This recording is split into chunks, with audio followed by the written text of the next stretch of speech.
everybody, welcome back to my channel. I'm Maureen, and today I want to share with you everything that I know about sewing with knit fabric. Over the past 5 years, I have made countless projects using knit fabric, whether it is a sequin skirt for New Year's, a cover-up for a vacation, a bathing suit for vacation, a gown, just so many different projects. And every single time I've made one, I've gotten a lot of feedback from fellow sewists who are just totally discouraged from knits. And I just want to share my knowledge with you. I do want to share with you a little bit about what you're going to learn today in this video. You're going to learn about sizing, proper sizing for knit fabrics. You're going to learn about different needles, different finishes, and you're going to learn about some really cool tips and tricks that I've just learned along the way. So let's go ahead and get started. Okay, let's talk about sizing. So this is a pattern I actually just worked on, and it is an atypical knit pattern made for knits, right? And so you have your suggested fabrics here at the top, and it says two-way stretch knit, 50% cross grain such as jersey, interlock stretch velvet, and then it says C stretch gauge, which is down here. So what they want you to do is they want you to take 4 inches of folded fabric, and it must stretch from here to here. And that is how you know that the fabric works for this pattern. So let's go ahead and try that. So I'm taking a piece of knitted swatch, or a swatch of knit fabric, and I'm gonna line it up right here at that arrow, and it definitely stretches over that mark. And if it stretches over that mark, that's fine, but for future reference, it does mean that you possibly need to actually go down another size if your knit overstretches. Okay, now let's talk about sizing for something like this. So if I were to pretend that this is a woven fabric, or a woven pattern, excuse me, I would go off of my normal body measurements, which I know that I am a 42 bust, right? And then when I go down to my finished garment, again, if this was a woven, I would say, maybe I want to do 43.5 or 45.5. But this is not a woven pattern. This is a knit pattern. And so I would take my normal bust adjustment, which I know is 42. And what I always do is I subtract 3 inches. And so 3 inches would give me 39 inches. And so I would most likely use either the size 12, that's 37.5, or the 39.5 inches, that is the size 14.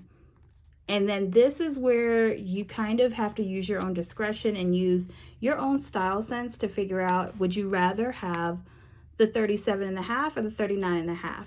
But either way, if you subtract 3 inches from your measurements, you're always going to fall right in line with where you need to be for knit fabrics. And so when I made this dress, and I actually went down to a size 12, and it fit like an absolute glove. And so again, subtract 3 inches, you will never go wrong. Okay, so now that you know all about sizing, I want to get into just a couple of things that are just going to help you at your sewing machine with knit fabrics. So first things first, you got to know your needles. So there's your twin needle, your ballpoint needle, your stretch needle, and then your jersey needles. You need all of them because you never know with your knit fabric which one is going to work. But one thing that honestly is just kind of a constant for me is the twin needle. I love my twin needle for hem finishes. It just gives it this really nice professional look. And then the other thing you're going to need, your sewing manual. So my sewing manual is my baby. I keep it right by my machine. But inside your sewing machine manual, you should be able to find an entire chart with a list of needles to use with certain fabrics. The third thing that you're going to need is a walking foot, possibly. With most machines, most at-home machines, you may need a walking foot for your knit fabric. And so what this does is it walks the fabric through. It literally is like, say this is your walking foot, it walks it through like this. I know that was a weird demonstration, but this is extremely helpful. And I remember with my brother machine, what happened was the presser foot was like not strong enough to hold the knit in place. So the walking foot technically acted like a stabilizer. And I bought that one off Amazon. And I think like if you can't find it with your manufacturer, you can possibly go to Amazon and find one that is like a universal walking foot.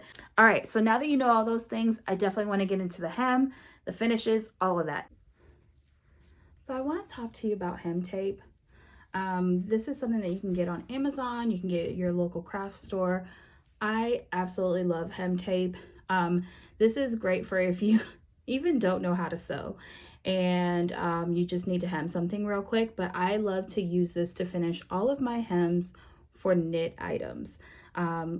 So I'm going to show you how we use that. This is just one of the many examples of how I use hem tape. So on the underside, you can't even see it, but it's in this hem. And then I always just take my double stitch line and I go ahead and I stitch that closed. But do you see how crisp that is? That is what the hem tape will do for you. And then I also do it at the bottom of the hem as well. Okay, so go ahead and just as an example, we are going to put our hem tape on the edge of this fabric and we are going to fold it up and we're going to take our iron and we are going to press this and make sure that you cut off the edges. That way you don't get any burns on your iron. Been there, done that. And go ahead and give this a really good press. And because this fabric is very, very lightweight, you really don't need to overdo it. And so if you take a quick look at this, you'll see that it is super crisp on that edge there. And once you feel confident in that press, let's go ahead and take this to your sewing machine and we are going to pretend like we're going to hem this right quick. So I've gone ahead and I've installed my twin needle here, and do not worry, it is so easy to install this. You definitely want to take a look at your sewing machine manual, but most sewing machines come with that second spool at the very top right there. And so you literally want to thread it the same exact way and put thread through each of those needles. Once you installed your twin needles, go ahead and do your straight stitch. And go ahead and adjust that stitch length. That way you don't have any bunching or anything with your thread. Next, you want to take a piece of wax paper. Yes, wax paper. And you want to line that up to the edge of your fabric. This is actually a little trick that I use to make sure that my fabric doesn't get jammed up in my machine. And no matter what, this is like a foolproof really easy trick to make sure that your knit fabric goes through seamlessly. And so once you take it out, the needle actually perforates through the wax paper, and all you have to do is just pretty much just snap it off. And then once you snap it off, you are left with this really, really beautiful, what I call like a t-shirt finish, and it just gives a exceptionally professional finish to all of your garments. And then you have the little underside where there's some zigzag stitching as well. So at this point, I've gone ahead and I've removed my twin needle, and now I just want to show you how to use a zigzag stitch on your sewing machine. And I am changing to a single ballpoint needle, and my rule of thumb is that I always change out my needles between each project. So as you can see here, I've selected the zigzag stitch. I'm going to adjust that stitch that way, again, it doesn't get jammed up. And then I am going to use my wax paper and I am going to show you what a zigzag finish looks like. And so the zigzag finish is definitely something that maybe you want to use to kind of connect two pieces, something that is mainly used internally, not necessarily as a hem finish. And then you may also want to use it in bathing suits as well. So it's definitely comes in handy for all of those different types of projects. Okay, so the last finish I want to show you is the serger finish, and this is totally optional.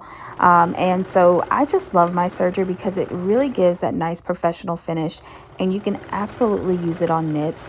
And so when I turn this right side out, you are going to see that there is no puckering, there is no unraveling, and I have done plenty of projects with just a serger and my twin needle finish. And so you may want to refer to your manual to see what those tension dials may look like for your machine.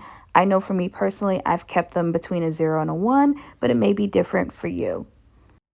That's all I have for you today. If you have any questions or would like any links to anything, go ahead and mention those in the comments. If you like this video, don't forget to hit that like button and go ahead and subscribe if you want to see more from this channel. I'll see y'all next time. Bye.